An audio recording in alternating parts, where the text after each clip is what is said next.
All right, Matt, did you have any commentary there? I'll let that sit. There's a lot of people. Right here in the middle for Matt. Yes, sir. My name is Jim. Matt, you and I go back a long ways. You may not remember, but 1980, 85, 89. At Harvester. We were members at Harvester Baptist Church. We were so proud of you. You were one of our bright stars. You were a bright young man. You were a leader in our youth group. And I stand here today and I want to just ask one question. What was it that triggered in your life the change? Because if I'd have bet in 1987 when you graduated from Francis Howe, you'd have been a star. And I just want to know, for my own edification and for us, what was the trigger? And thanks, Jim. By the way, when I mentioned that there were people here, so I grew up in the St. Charles area, went to First Baptist Church of Harvester. There are at least 3 people here from that church. So it's nice because not only am I in a Baptist church, but a lot of times when I say, oh, as a Baptist, people are like, oh, I don't believe that. Well, you can, they'll vouch for it. Thanks so much for the kind words, Jim. It wasn't one thing. There wasn't anything bad that happened. I felt when I was in our youth group, as did many of the kids in our youth group, that God wanted me to be a pastor. Some of my other friends felt a similar calling. It worked out to varying degrees depending, on who you're talking about. I didn't want to do that. I was terrified of public speaking, which is incredibly ironic now. And I had a girlfriend. I wanted to get married. I decided I was going to go join the Navy. And I did that for a little over 8 years. I got out of the Navy. I moved to Austin. I worked for Dell. I was focused primarily on my career in building a life. And around 2000, 2001, I lost my job that I had worked really hard at and should have been promoted instead of losing that job. And at the time, I said, oh, wow, this is God punishing me for running away from a calling to ministry. And so I said, okay, I give up. If that's what you want me to do, I'll do it. And I spent a little over 18 months or so in pretty serious prayer and study, and I went to my uncle who was a medical missionary, and I went to a number of pastor friends of mine.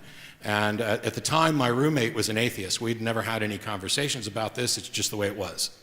I believed, he didn't. We didn't talk about it because, hey, we're best friends. Why would we screw that up, by me preaching and stuff?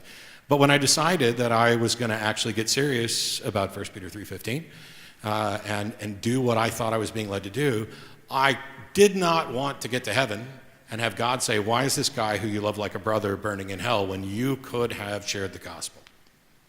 And so I set out to find the best way to engage with somebody. Now, the weird thing is that growing up, Monday nights were visitation, and you go out to anybody, fill out the cards.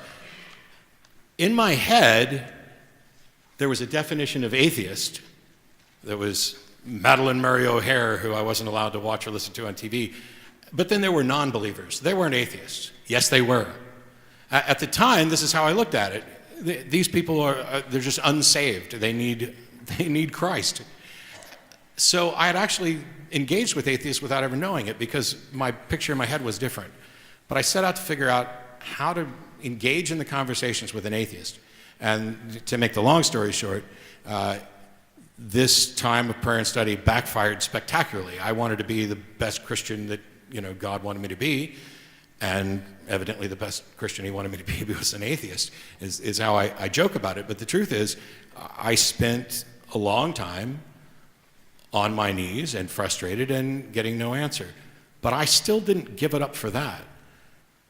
The reason I don't believe is because I discovered fallacies in the reasons for belief, a lack of evidence, an inability to demonstrate the truth of the proposition. It's demonstrated here. Mike is convinced that, hey, if our current understanding of what's possible doesn't count for something, we can conclude that it's supernatural. I can't buy that. I want to know what the explanation is, not how I'm going to label it as not natural. I joke that this was going to take multiple lifetimes, so I investigated Buddhism next to see if I would have multiple lifetimes to explore it. But what ended up happening is I delved into, I'm not making the long story short, sorry. I got more into philosophy specifically to find out what kind of God might exist in order to direct my search towards the truth. And through that process, and an understanding of critical thinking, logical reasoning, fallacies, the nature of evidence, and what we can and can't demonstrate, I found that I was unable, as was anyone else I was able to talk to demonstrate a good reason for belief. And by the way, I know that this will make many of you, probably including you, Jim, and I'm sorry, sad. I know it makes my parents sad. You guys aren't the enemy. I don't hate you. You're not stupid. My IQ didn't go up when I stopped believing. I don't accept what you do, and I think I have good reasons for it. And when I try to get good reasons from believers, they seem to fail, which I think explains why there is so much disagreement, even within just Christianity, let alone other world religions. I know that it makes people sad, which breaks my heart because from my perspective, it's extra sad that you're sad about someone essentially being liberated and free to explore and free to change their mind. And my search continues. Do I think that it's likely that I'm going to find it? No, because for thousands of years, we've had the same arguments over and over and over and over again. And I understand that it's frustrating, and I understand for you and others in particular, it's incredibly disheartening. And I didn't mean to give a sermon about all this. But belief is not a choice. What you accept to be true is the result of what you are convinced of. And you can become convinced for good reasons or bad reasons.